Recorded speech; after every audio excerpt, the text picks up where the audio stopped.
একটি গুরুতর এবং অত্যন্ত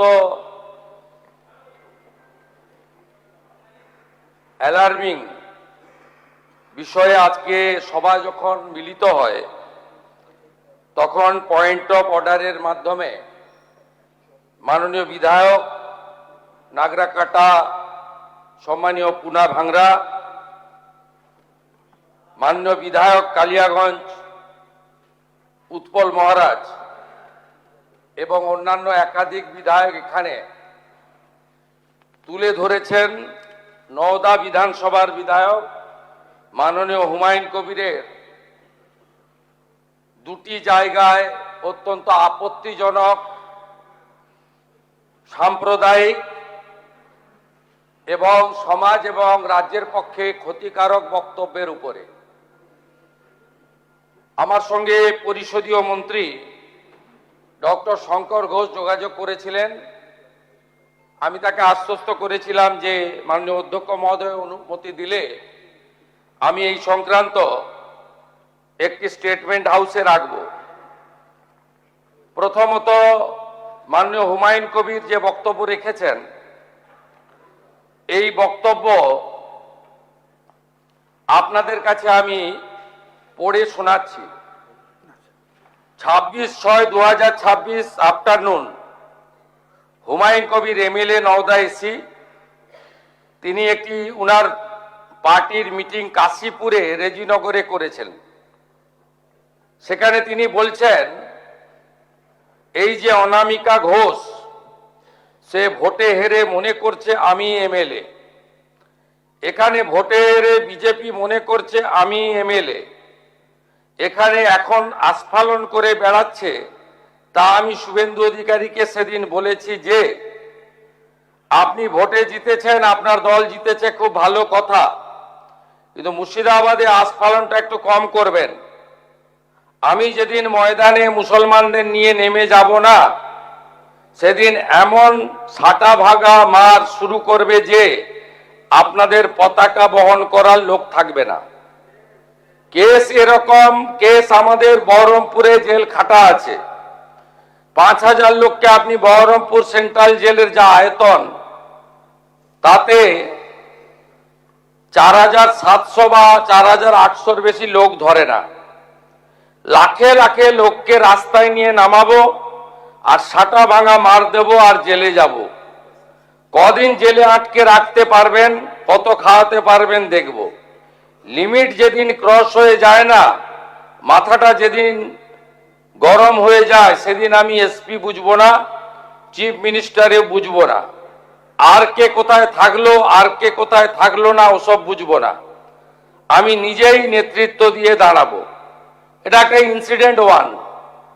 ইনসিডেন্ট 2, শক্তিপুরে দুয়ারা ঘাটে 8 তারিখে সেখানে উনি বলছেন ভোটের আগের দিন আমার নিজের ভাইপোকে অ্যারেস্ট করেছে এই ওসি। এই আমি তো ভাষা বলতে পারবো না, এই বাচ্চাকে আগে দেখব, তারপরে ভাষাটা আমি অমিট করছি। এই বাচ্চাকে এমন শিক্ষা দেব, এর বাবা 14 গোষ্ঠীর নাম ভুলিয়ে দেব। এ লালগোলাতে 500 মুসলমানের লাইফ শেষ করে দিয়ে এসেছে। সত্যভাবে বলবো, এই ওসিকে এখান থেকে সরানো শুধু না, একেবারে অকেজো পোস্টিং দিতে হবে। যদি না দেয় 10,000 লোক নিয়ে থানা ঘিরে একে কলার ধরে থানা থেকে বার করব, পারলে আমাকে রুখে নেবেন। এই দুটো ইনসিডেন্টের পরে আমার মনে হয়েছে যে এনাফি জানাব, সময় এসেছে এই ধরনের লোককে সবক শেখানোর। আপনাকে আমি পরিষ্কার বলছি, মমতা ব্যানার্জি মুখ্যমন্ত্রী নন।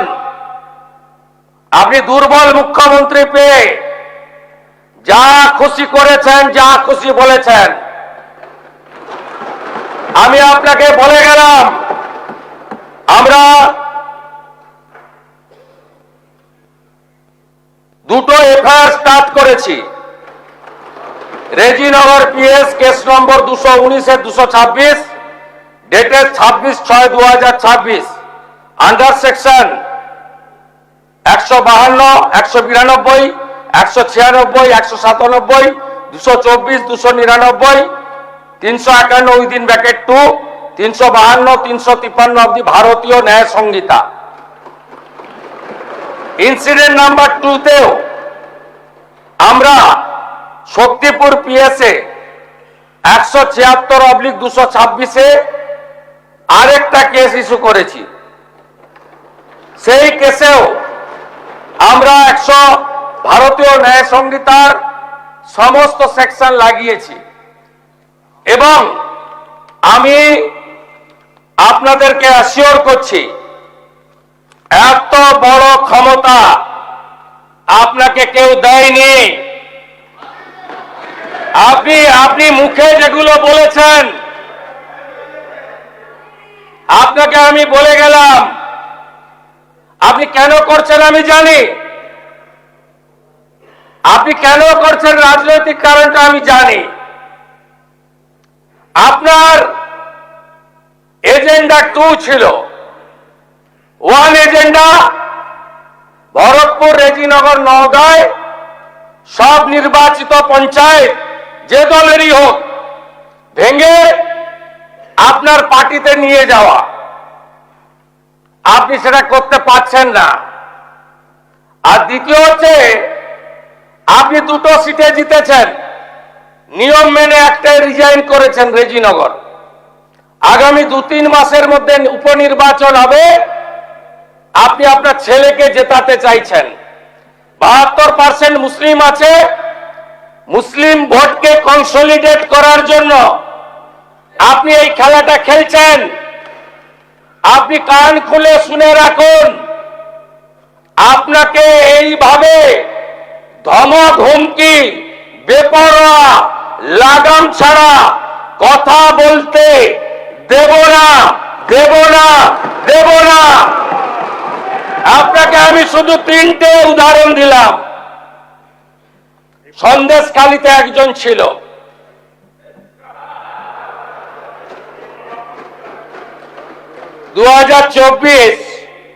পয়লা জানুয়ারি বলেছিল তৎকালীন বিরোধী দলনেতা এলে তার হাত কেটে পায়ে, পা কেটে হাতে লাগাবে আর চামড়া ছাড়িয়ে মেদিনীপুরে পাঠিয়ে দেবে। ওর অবস্থা কি হয়েছে সবাই দেখেছে। একই টোন ছিল। আরেকটা জীবনতলার গুন্ডা ক্যানিং ভারত,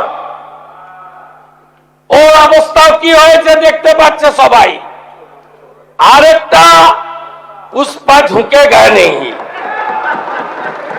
এমন ঝোঁকা ঝুঁকেছে খালি পায়ে,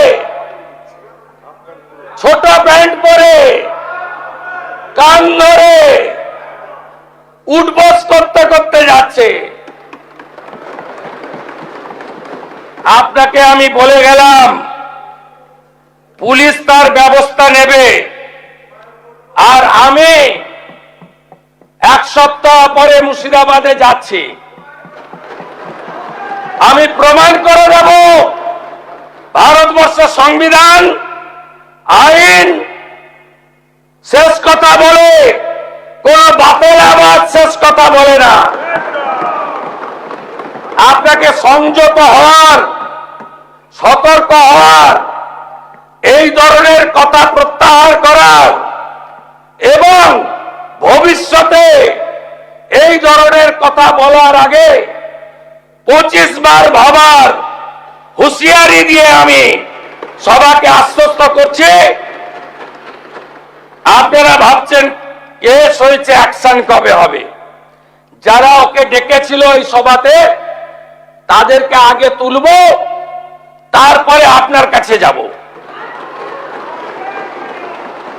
যা করার করব, আমি আশ্বস্ত করছি আপনাদের। আপনি ধরে রাখুন, এটা ওর শেষ বক্তব্য, ধরে রাখতে পারেন। এ সরকার আইনের শাসন প্রতিষ্ঠা করবে, গুন্ডাদের শাসন সমাপ্ত করবে। নিশ্চিন্ত থাকুন। সবাই ভালো থাকবেন। ধন্যবাদ।